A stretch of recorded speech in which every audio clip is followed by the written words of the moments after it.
Here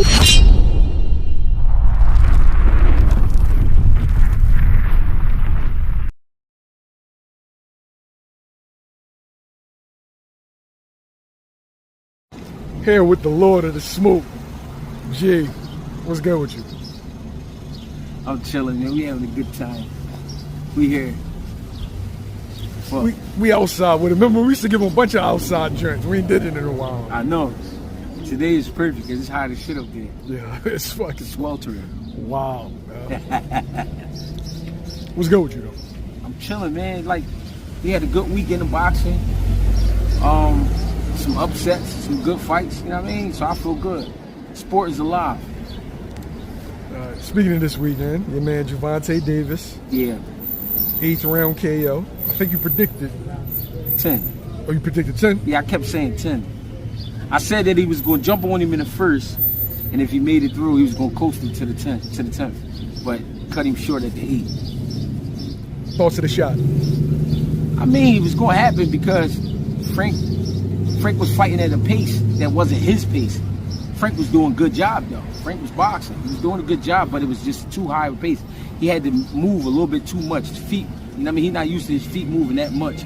And that constant pressure from Tank, it looked like to me he got to a point where he was mentally exhausted, physically exhausted, and sat in that corner a little bit too long and basically let Tank have at it. Because Tank didn't hit him with the first or the second shot, but he stayed there. He loaded that left overhand up a couple times. It didn't land like he wanted it to. Tank reset. He feinted down to the body like he was going to the body. Came back up top with a hook and opened up the uppercut.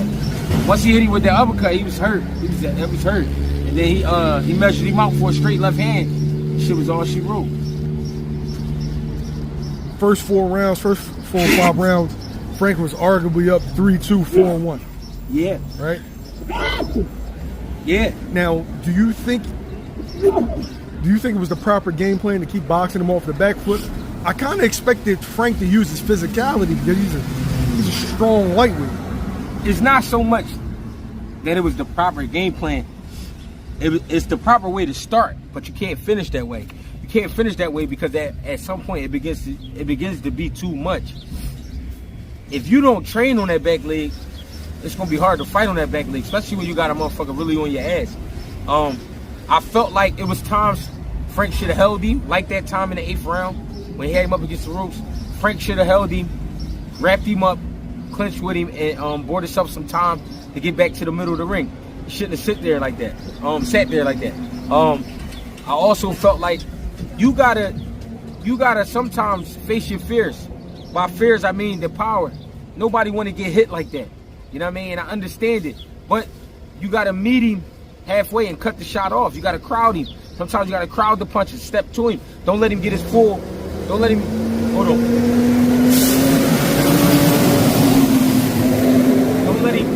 Don't let him generate the power he want to generate by cutting him off and stepping to him. You know what I'm saying? That'll throw the measurements off a little bit. But, you know what I mean? I can't say what a guy should do and it's already over. You know what I mean? But he was doing good. Frank was doing better than I thought he would. You know what I mean? Thoughts on just Tank overall as a fighter?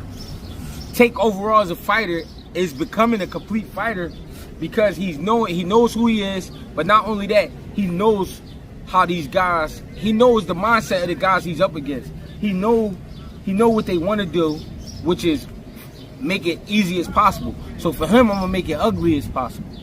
He's becoming the best in the world, one of the best in the world, because mentally he's fucking these guys over and they don't even understand it. Some people might say how. It starts from the press conferences. He putting elite pressure on these niggas. You know what I'm saying? He not playing. He walking up on them, putting his finger in their face, he pushing them. You know what I mean? He telling them, I'm gonna fuck you up. He telling them all types of shit. But it's something in the back of your mind where you gotta believe him because he's knocking the guys out. You know what I'm saying? It don't matter who he knocking them out, he knocking them out. So at the end of the day, in your mind is like, damn, I know he can punch. I mean, I know he really can punch. And everybody know he got skills, but they thinking about the punch. You know what I'm saying? If you had a poll that said, would you rather fight a guy with skills or a guy with a punch? At least 80% is gonna say the guys with skills. They don't want to fight a guy who's gonna knock them out. You know what I mean? So, as a complete fighter, as a fighter, Tank is becoming who he's supposed to be. And, you know what I mean? He's taking advantage. He's treating these guys. You were very critical of Frank Martin and how he handled the press conference and their interaction before. Yeah. Did you see that materialize in the fight? Yeah, and what I mean was, he had too much respect for Tank Davis. Some people be like, Greg, it's not the streets. Why y'all want these guys to act like gangsters? It's not that we want them to act like gangsters. You know what it is. We putting in that work. YSM Sports Media. You know what's going down? We outside today. What that work is, team? Appreciate you. Peep the bull scene. You know what it is. Yo, it's about a strong 88 out here. Yeah. That was my deuce. That's your deuce. This shit. You good, though. We out here, man. So like you said, I was being a little critical. Cause they letting this guy get too up close and personal in their space and then fuck with their mind. Now how did it affect him in the fight? When he got in the ring, he had too much respect for him. He already let it be known that he respect his power by not fully committing to his punches. He didn't fully commit to his punches at all. You know what I mean? A few counter shots he got through there was good, but he really wasn't trying to hurt Tank. He was just trying to keep Tank off him. And that's what I mean by, they got too much respect for a guy like Tank. You know what I mean? And yeah, we respect each other as men, but as fighters, you know what I mean? I gotta respect who I am as well and get in here, you know what I mean, and push it. And let's see what we really hitting for. So, Jay. Yes, sir. Sparring session heard around the world. Yeah. And Floyd's wild because he posted that literally right after he got the knockout victory. When he was beefing with Dev, he posted the clip of Tank twamming on Dev. Now he posted the whole thing, and it looked like Dev was getting over it. Yeah. Your thoughts on the sparring? From the clips I saw, I didn't see the entire joint. At that point, it looked like Tank was tired. It looked like Dev was just getting off. What I didn't like was Mayweather was like in there egging it on, coaching, instigating. I ain't really like that. If y'all got it on some doghouse shit and y'all just letting them rip, let them rip. You know what I'm saying? But all of that was extra. He was playing the ref and you coaching at the same time. Right. You can't do that. And that's what was corny. But at the end of the day, to be honest, I'm tired of guys. And I hope a lot of y'all see this interview. I'm tired of guys talking about sparring. Because when you get in that ring fight night, them 8 ounces on, totally different ball game. Totally different ball game. And it's not gonna be what you expect if you go off the sparring. Because even Frank was saying he had a good sparring session with Tank. Like, it was good work. You know what I mean? It was even work. We got off on each other a little bit. You know what I'm saying? But the true story is you got knocked out in the 8th round. No disrespect. You know what I'm saying? What about that? You know what I mean? You can do all the sparring in the world that you want, but when it come down fight night, 8 ounces, the real show. You know what I'm saying? All these celebrities in the house, the bad ones is in the house. You know what I'm saying? You got the rappers, the fighters, everybody in here. It's going down. Dope boys. Yeah, it's not gonna matter. It's not gonna matter. At a Tank fight, you're gonna see a lot of chains and BBLs. Yeah, a lot of it going down. You know what I mean? So that's why the sparring to me. And then to show it now is like too late, because Dev went out how he went out, Frank went out how he went out. So what you showing the sparring for now? Don't matter. At the end of the day, Tank got the crown right now. Whether he got all the belts or not, he got the crown because he's the guy that you got to beat.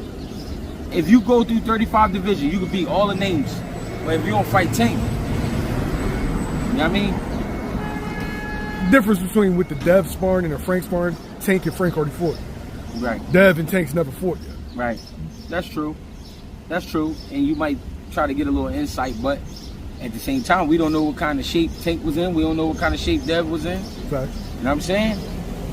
I know fight night, if they did fight, they both would be in great shape. And this is arguably what, almost 10 years ago? Yeah. Maybe like what, like 7, 8? Right, like 7, like 8 years, yeah. So, you know what I mean? That's the thing.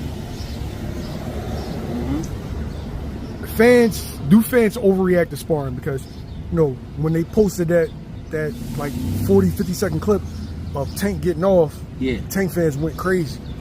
Now that the whole sparring's out, Dev fans are going crazy. Yeah. So the way the game is now, fans are dedicated to a single fighter. Fans are dedicated to a single fighter the same way they are dedicated to a football team or a basketball team. A basketball team can have a shitty lineup and you don't care if you're a fan. You're like, man, that's still my squad. I'm a ride. You know what I mean? So any little thing the fans could hold on to say my guy got over, they're gonna use that. You know what I'm saying? So that's why they connected different now. It used to be just about the game. Now it's about the individual, and you know it's going too far in some cases, but it is what it is. How likely is it that the actual fight will look like that? I think it's like a 40% chance it could happen. It's not close. I don't see it being close because Tank said he don't really like how you feel at 40. Dev definitely don't like how he feel at 35. And Dev, no, I was saying if they did fight, how would it look? Would the fight look like that? If Dev could take the shot, Dev wins on points. If Tank lands a flush enough shot. Yeah, if they fight, I mean, we looking at a super high pace. We looking at Tank having to do more because Dev is okay with fighting off that back foot. Dev is okay with using the ring. Now, when he tried against Ryan, he should have never tried. You know what I mean? He made it through, but he shouldn't have did that. Now, Tank handling it like that with Tank would be a little bit different because Tank's shorter, got some great power, and Dev would be able to keep him back a little bit. But I think the way shit looking now, he might get Dev like later, like in the 11th, 10th round. You know what I mean? Because I ain't gonna lie, Dev got the skills, but I gotta see what happens when he come back. But as of right now, I think Tank could get Dev like in the 11th round. You know what I mean? He gonna have to work on him though. It wouldn't be as, I'm not saying Frank Martin fight was easy because it wasn't, but it wouldn't be like that. It'd be a little tougher because Dev is comfortable boxing. You know what I mean?